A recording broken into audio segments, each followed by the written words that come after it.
Good evening. Thank you for joining us today.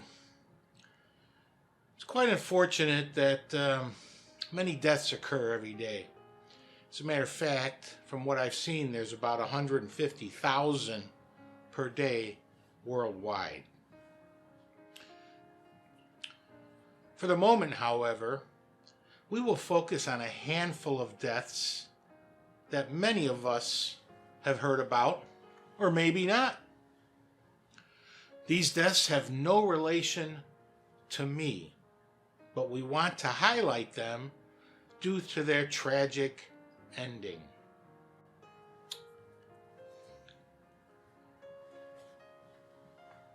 With all this said, these deaths are entertainment focused, and it captured the public attention, especially due to their tragic endings. Werewolf Films found these particular people and their events as somewhat intriguing. However, it appears that these deaths were more under the radar than some of the larger entertainment deaths that captured the public's attention. Lastly, it's important to note that there is no guarantee of 100% accuracy of what is provided here. It is only based on the sources that are cited. Thanks in advance for watching.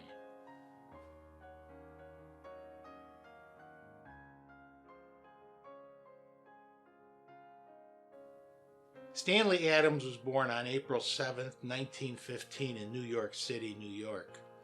He had a theatrical and motion picture career, with the majority of his roles playing minor characters on popular television shows. Stanley also had some success as an occasional script writer. Stanley was probably known best for his many appearances in television series such as Dennis the Menace, Ben Casey, The Rifleman, The Andy Griffith Show, The Untouchables, Bonanza, Perry Mason, The Addams Family, The Dick Van Dyke Show, The Twilight Zone, Wagon Train, Gunsmoke, McHale's Navy, The Lucy Show, and Batman. Most notable, however, was probably the role of Cyrano Jones in a 1967 Star Trek episode. We have a brief clip that we'd like to take a look at. It's from the 1963 movie Lilies of the Field with Sidney Poitier. Holy, holy, holy. Huh? You pray hard enough and your stomach doesn't feel empty anymore. Praying does not pay the rent. And praying does not fill up the gas. God ain't gonna get behind this counter and sling hash. Me, I gotta fill my wallet. Hey. What? They pay you? Sure. I just wondered. I heard they don't have a cent. Not a cent. Stanley committed suicide with a self-inflicted gunshot on April 27, 1977, at the age of 62. His suicide has been attributed to severe depression as a result of a back injury sustained years earlier. The injury caused chronic back pain, which apparently limited his employment opportunities. Stanley was cremated, and his ashes were spread over the Pacific Ocean.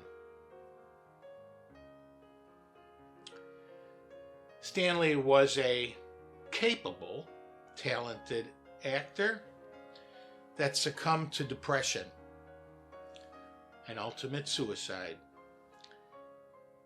It is very unfortunate that medical issues led to his demise.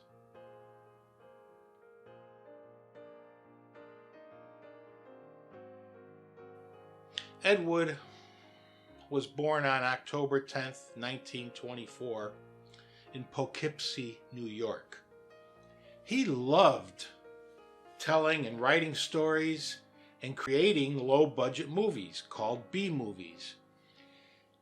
He eventually became a real cult hero and was labeled as one of the worst directors of all time.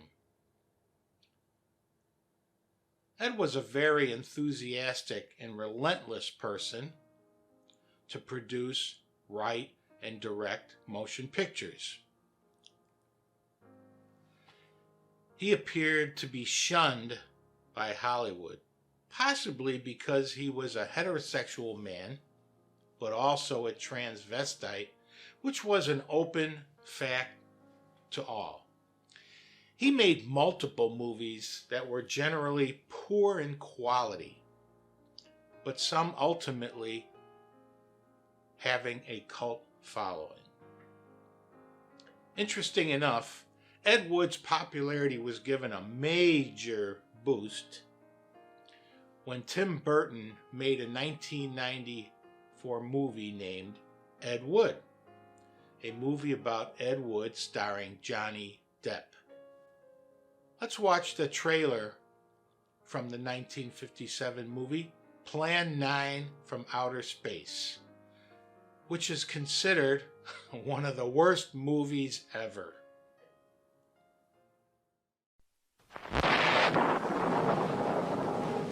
It is safe to state that the grandchildren of some of the people in this dinner will not be born on Earth.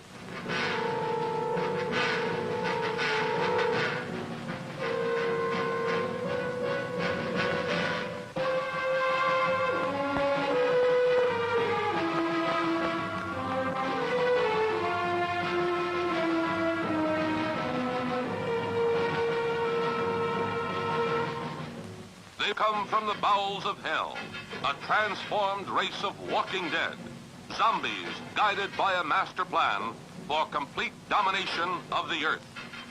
Plan 9 from Outer Space.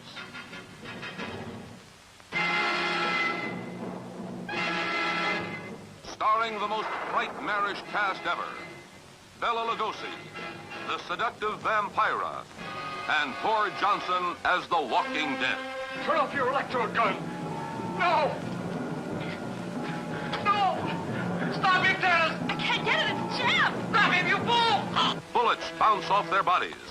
Rockets, missiles, jets cannot stop their death ships. What earthly power can stop this terror? For a glimpse of things to come, see this blast of screen suspense. For it could be happening right now.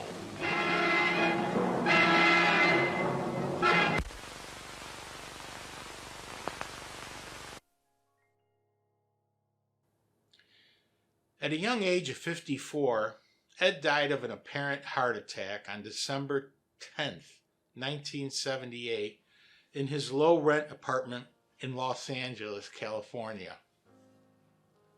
He met a very sad ending with depression, alcoholism, and being financially broke. Ed was cremated and his ashes scattered at sea.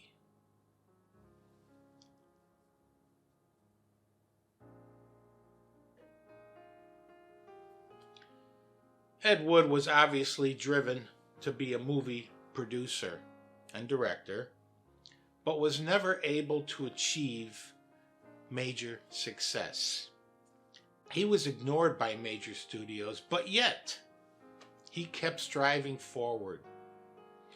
And for one reason or another, drove himself into a sad ending.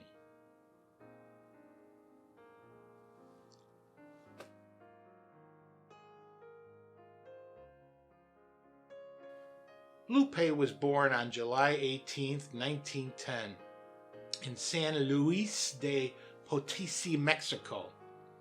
Lupe was named Maria Guadalupe Velez de Velopez.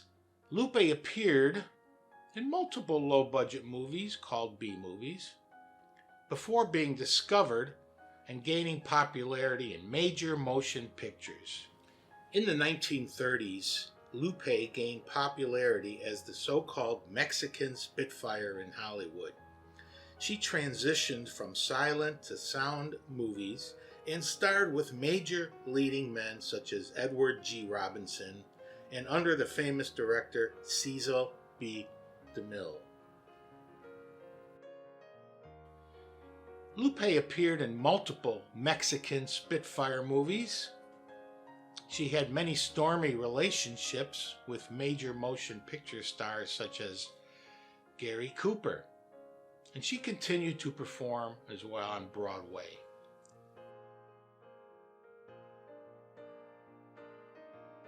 Let's take a look at a clip of Lupe singing and dancing in the 1939 movie The Girl from Mexico.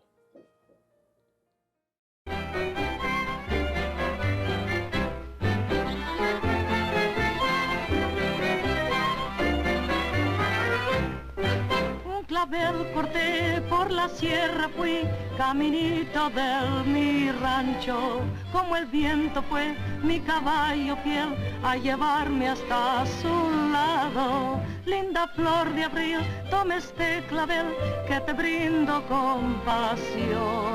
No me digas no, que en tu boca está el secreto de mi amor. Cuando la noche llegó y con su manto de azul el blanco rancho cubrió, alegre el baile empezó.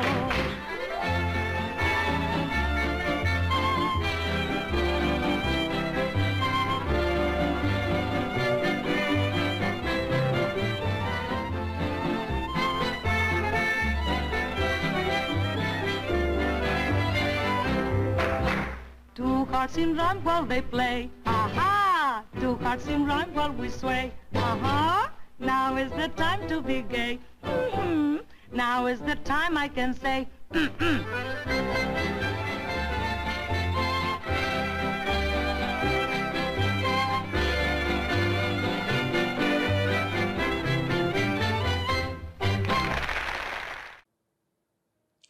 On December 13th, 1944, at the young age of 34, Lupe committed suicide in Beverly Hills, California. She had taken multiple barbiturate pills and, from many accounts, had apparently been very distraught. She had failed relationships, had succumbed to alcoholism, and she was pregnant at the time. Her body was taken back to Mexico, where she was buried. It is so unfortunate that an attractive young woman with such talent and an apparent hot temper fell into such mental despair due to known and unknown reasons. It is only speculation how far her career would have developed.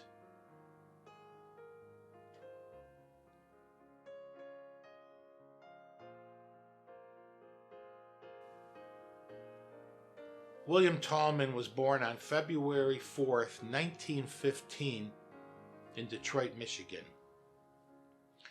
He appeared on Broadway, served in World War II, was an athlete, and starred in multiple movies and television shows.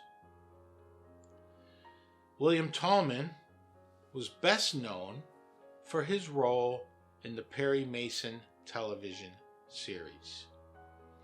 He played Hamilton Berger, the state's attorney. Due to an arrest on a marijuana charge, William was fired from the Perry Mason television series. However, his popularity caused the producers to allow him to return. William seemed to have been an unselfish individual entertaining troops in Vietnam, and volunteered to do an anti-smoking television commercial, one of the first of its kind. Let's take a look at the 1968 anti-smoking clip that William made. This is the house we live in. That's Billy. He's pretty handy to have around. Steve, home from college. Barbie, looking after her brother Timmy. Debbie, who'll soon graduate from high school. Susan, our youngest. And my wife, Peggy, who looks after all of us. And that's me, Bill Talman, with a friend of mine you might recognize. You know, I didn't really mind losing those courtroom battles, but I'm in a battle right now I don't want to lose at all. Because if I lose it, it means losing my wife and those kids you just met. I've got lung cancer. So take some advice about smoking and losing from someone who's been doing both for years. If you don't smoke, don't start. If you do smoke, quit. Don't be a loser.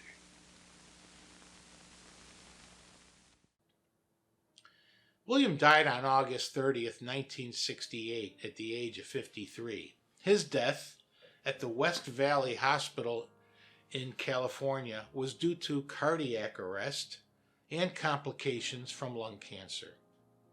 He was buried in Forest Lawn Memorial Park in Los Angeles, California.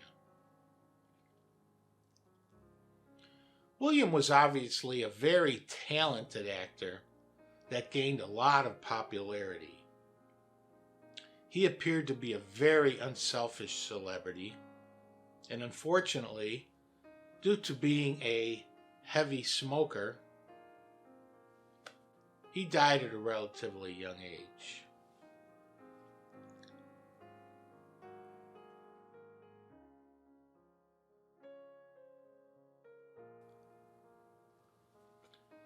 Linda was born Moneta Eloise Darnell on October 16, 1923 in Dallas, Texas. She was a very attractive woman that was a model, theater actress, and movie star.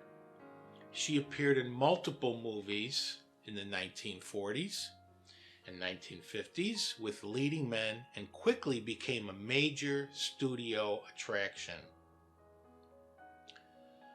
Amazingly, Linda became a Hollywood star at the young age of 16.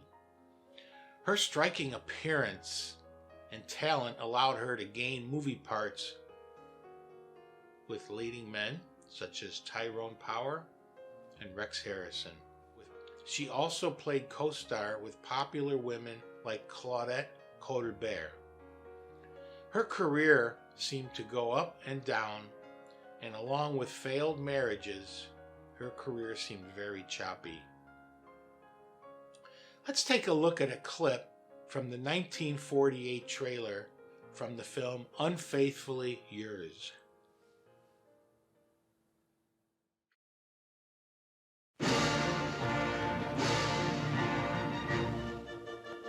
20th Century Fox brings you one of the most enjoyable and fascinating motion pictures that has ever borne its trademark.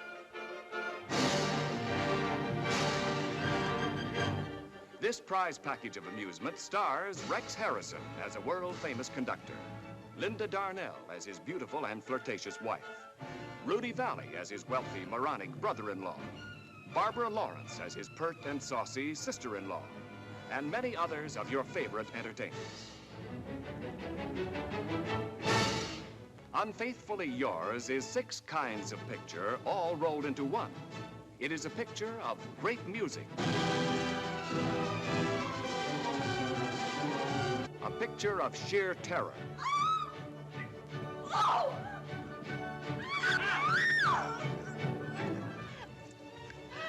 a picture of hilarious comedy. Keep cool, Alfred. My sentient aunt, I am outraged. Please, Alfred. No, as my opinion has always been of you all. As little as I've ever expected of chivalry or even common dignity, today you've sunk below even yourself. This is the sewer, the nadir of good manners. Oh, I'm so sorry. A picture of sparkling dialogue. I don't know what's the matter with him tonight. Too much temperament. Give me the simple viewpoint. You've got it, boy. You don't have to yearn for it. A picture of high-temperature romance. You do everything so well. You taught me, darling.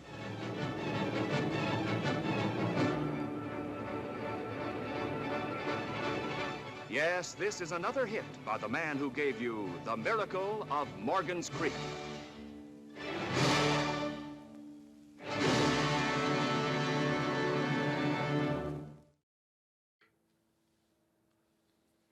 On April 10th, 1965, while staying at a friend's home in Glenview, Illinois, a short distance from where we are recording this movie, a house fire occurred and Linda suffered major burns and smoke inhalation.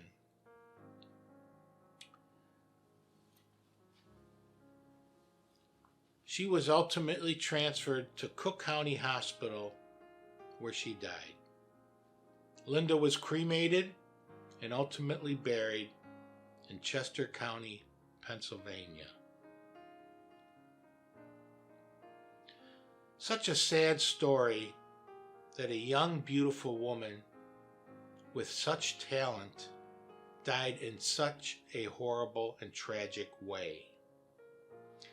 At 41, while Linda had an up and down career, it's apparent that her future was bright.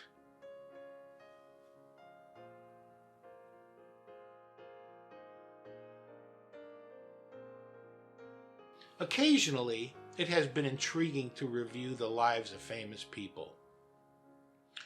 I'm sure, along with their fame and fortune, it must be difficult living as a celebrity while also living an everyday life.